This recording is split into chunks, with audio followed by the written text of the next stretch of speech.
ఏం పేరు బాబు పేరు ఏం పేరు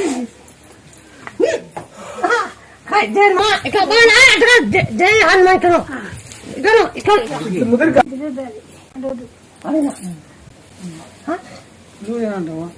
ఇక్కడ మాట్లాడడం అప్పుడు గట్టి